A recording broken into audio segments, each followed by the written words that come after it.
Hello everyone. Uh, we have not the other very young, inspiring candidate over here. My good old friend Rajiv Topannavar, Hello. who is contesting from the North constituency from AAP. Hi Rajiv. Hi. How's it going on? Good. It's great. Though it's hot. It's in the middle of It's a summer. tireless campaigning. Very hot in the afternoon, but it's fun. We are really enjoying campaigning across North constituency. Rajiv, what's your manifesto and vision for North Belagavi? As Because you as he is been a very good activist and a social worker throughout in the city, he's been making his voice very loud for a lot of issues that is happening in Belgavi, and we are really proud of it. And through Rajiv, let's listen, like what's his vision and उनका जो road map है North के लिए. Yes, sir. In fact, tomorrow, day after, we are launching our manifesto for Belgavi North constituency. But most of the features in our constituency will also be applicable to Belgavi South also. See, my primary focus for all these years has been infrastructure and development. Belgavi is known as an educational hub. Our vision is to make Belgavi a hub, a global destination and an education hub, a healthcare hub, and a hub for startups. So what I've planned is we should have equitable distribution of infrastructure in extension areas and retrofitting in the old city area. See, the out of 1,000 crores in the smart city fund, hardly any fund was utilized in the old city area. This is what I've realized when I'm campaigning across the city. Old city areas. Old city areas means basically, see, old city area means the commercial areas and the residential areas of market area. Like for example, Maruti Gali is there, Khadi Bazaar is there, and then adjoining Khadi Bazaar or Kulkarni Gali, which is a residential area. Then Mali Gali is there, Mati Gali. So in those whole areas, hardly any money from Smart City Fund is used. And are they not human beings? Are they not our own people?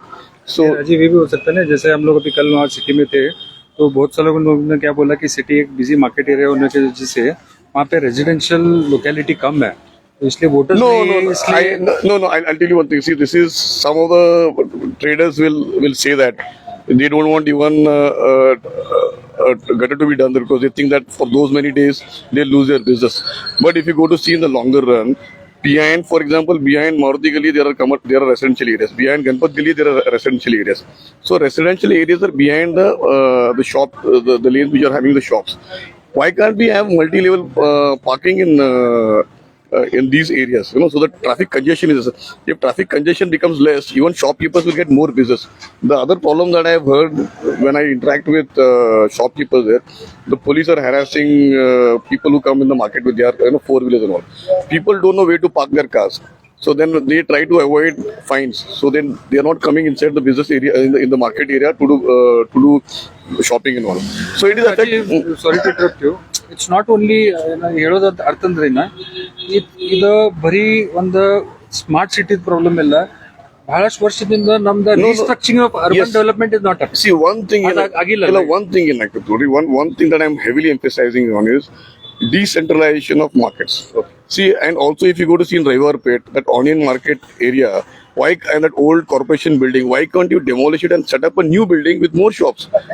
By doing that, you will accommodate more shops and you can have a modern integrated market which is well connected and it has all the features of modern integrated market. So that way you can do a lot of retrofitting in the old market area without disturbing business activity there. That is one thing. Second thing that I'm going to go is basically, if you go to see, now I'm traveling, campaigning across Hanuman Nagar, Sadashiv Nagar, Matesh Nagar, Ramtirth Nagar. Ramtirth Nagar is one of the biggest towns. You can say it's a township in our city.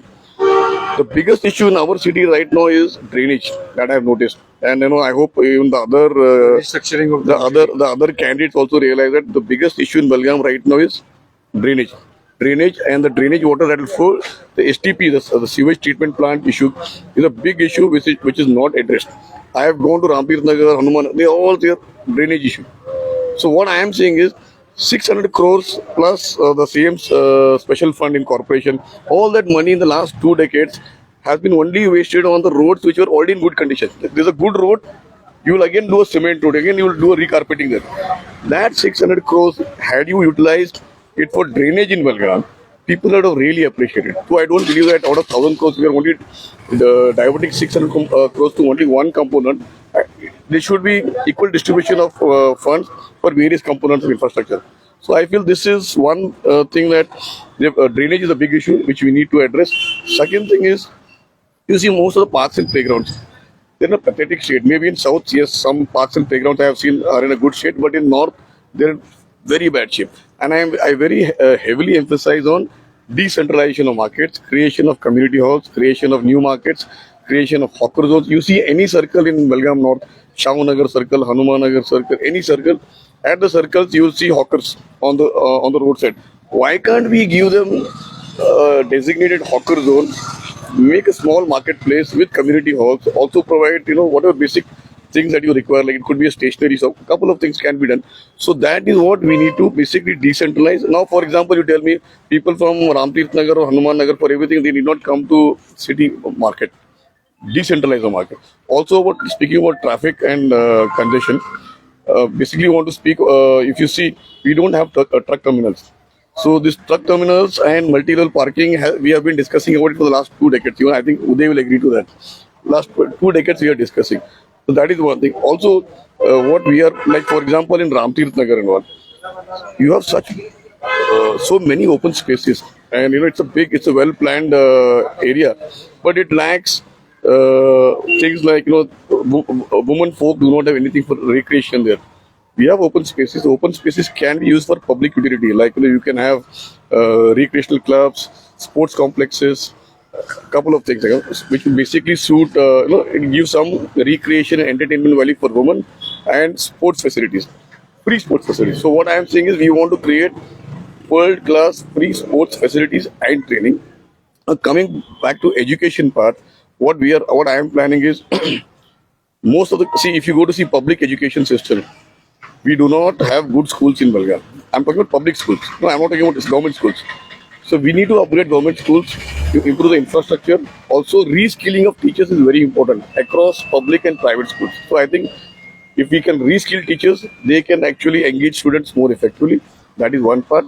And third part that I'm focusing on is setting up free competitive exams, resource and learning centers across the city, so that our kids who are coming from the economically weaker background, who want to participate in competitive exams, they can't afford staying in Delhi for coaching and hostel facilities. We should provide that, so that we can create more intelligent kids who can participate in these exams, and they can create more employment. And plus, the other thing that I want to focus on is startups. Belgaum has huge potential for startups. There's a lot of talent. There's a lot of talent, and I want to create an ecosystem in our city for tech startups and for services-based startups, and also create skill development centers which basically support local industry. See, we have skill development centers which are not supporting local industry. What is the purpose? So, can you quote some examples? Like, for example, we have foundries and hydraulics in Belgaum. Okay. We also have a foundry cluster. I'm asking the foundry cluster guys, do we have a skill development center exclusively for foundries and hydraulics? If we have skill development centers for foundries and hydraulics, we'll have trained people working in their companies. So even the brain drain is less. So I feel by doing this, we will be doing justice. We'll also help them in doing ease of doing business.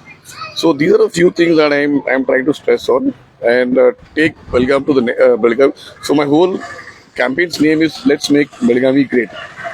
So we can only make it great not only by focusing on roads and gutters, but by providing infrastructure and education and in startups and all other sectors. And also I'm focusing on health. If you go to see the healthcare, our healthcare, the public healthcare system is in a bad shape. And there's so much money poured into the civil hospital, and I'm coming to that. See, one more thing. One is for the private hospitals and the government hospital, their biomedical waste, where does it go? And it goes to Hubli for recycling or for disposal. Why can't we have a biomedical waste center in Belgaum?